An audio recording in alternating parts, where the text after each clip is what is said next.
está permitida falar em um tempo de 10 minutos, que está aqui é assunto cidadania, tempo 10 minutos. André Cerqueira Santos.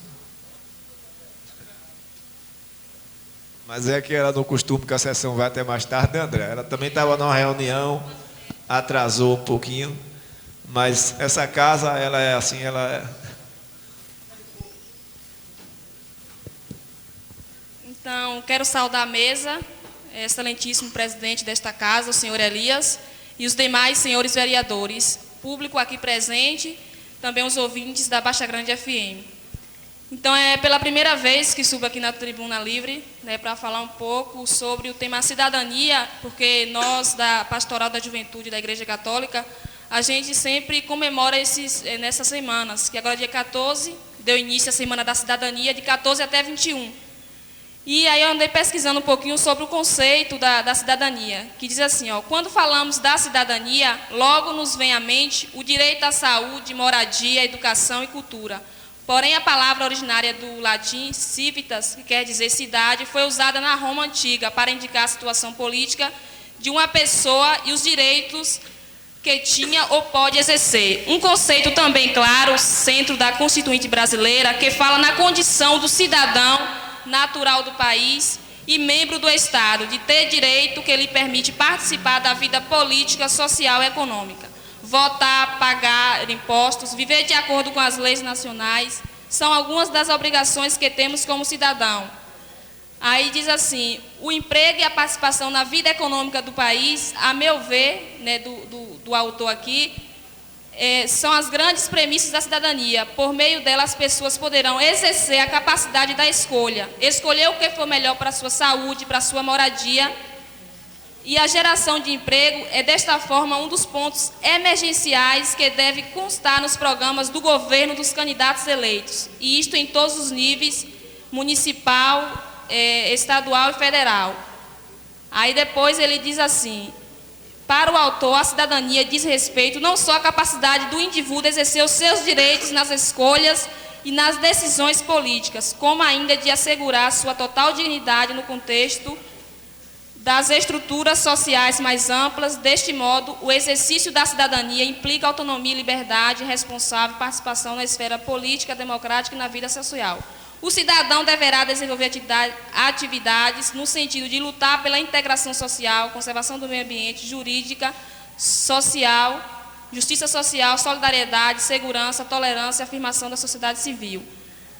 Aí diz aqui outro termo interessante, que depois eu vou fazer um pouco da explanação, quando diz assim, ó, a cidadania é uma condição política de direitos e obrigação frente ao coletivo e às pessoas com as quais se convive, é poder refletir sobre os atos que tenham consequências sociais, ter consciência de seus resultados sobre a sociedade, como jogar o lixo no rio ou nas ruas, quebrar um telefone público ou desviar verbas públicas. Né, em cima desses termos, nós como cidadão, né, temos que respeitar, porque são coisa pública. E na hora que a gente fala de cidadão, ouvindo outro dia aqui as sessões, alguns dos vereadores falou a questão assim, que nós, cidadãos, votamos e depois achamos que eles têm o dever e a obrigação de pagar toda a consulta médica, todo o remédio. Se tem uma dor de barriga, um remédio, o vereador tem que pagar porque eu votei nele. Né? Às vezes somos acostumados a isso. Talvez também porque sempre antes fomos também manipulados, né? Alguns não querendo ofender os políticos, mas a gente já vê casos, né, que manipula as pessoas com votos. E aí fica acostumado com isso. Mas nós, cidadãos, né, temos que aprender a lutar, né, a eleger os vereadores, a cobrar. Porque a gente vê em várias reuniões que participam, em vários órgãos, nós somos rápidos para poder cobrar, criticar mal mesmo, falar mal das pessoas, e somos lentos para propor alguma ideia, ver alguma alternativa.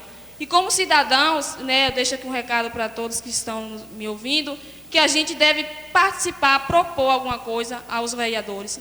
Eu tendo ouvido as sessões, não desmerecendo os projetos que são aqui, mas são uns projetos pequenos, né, porque a gente vê que a gente vê que todo mundo quer emprego, geração de renda, e a gente vê que os projetos não vê muito essa linha, né? São coisa de quebra-molas, essas coisas assim. Então, nós, cidadãos, precisa propor aos vereadores que bote um projeto a refém disso, de gerar renda. Temos aí nas comunidades rurais associações. Na participação do governo, a gente fez algumas colocações perguntando o que é que a gente quer do governo. As comunidades não estão preparadas para dizer o que é que eu quero para a comunidade, mas às vezes sabe reclamar. Então a gente deixa aqui esse lembrete, que também a gente, participando de outros municípios, de outras atividades, as ruas têm associações de bairros, de moradores, e aqui em Baixada a gente não vê isso, né? Então, que a gente pode pensar isso nas ruas que tem uma liderança maior, formar associação de bairros, moradores, e aí cobrar um projeto legalmente. Aí a gente pode cobrar do vereador, né, deixar a proposta na mão dele. Eu não sei quem é encaminhado para elaborar os projetos, se a gente tem que entregar pronto na mão, ou se vocês estão em equipe que elabora os projetos para que você entregue.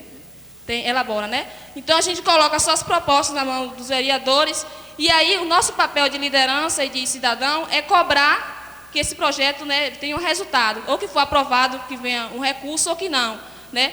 Aí a gente vai poder avaliar como são os nossos vereadores, né, se realmente vale votar nele ou não, porque não vale a gente votar e depois se xingar ele pelas costas. Então, aí a gente pode avaliar as características e decidir, assim, qual vereador, se realmente é esse que... Né, porque às vezes a gente não pode, pelas propostas que são colocadas aqui, a gente não pode avaliar, que, vamos dizer que fulano é ruim, o vereador tal é ruim, né, porque também a gente não propõe, a gente não pede.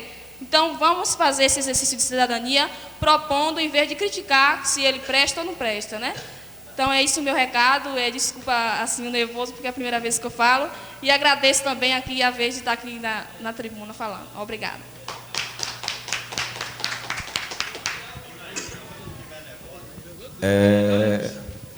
Foi louvável a sua vinda aqui, o seu pronunciamento, pois quando os vereadores, às vezes, falam sobre esse assunto, nossa amiga André, às vezes até o eleitor ele fica meio constrangido quando o vereador fala que ele foi eleito para fiscalizar, para fazer outros trabalhos, não foi, para fazer esse tipo de assistência social.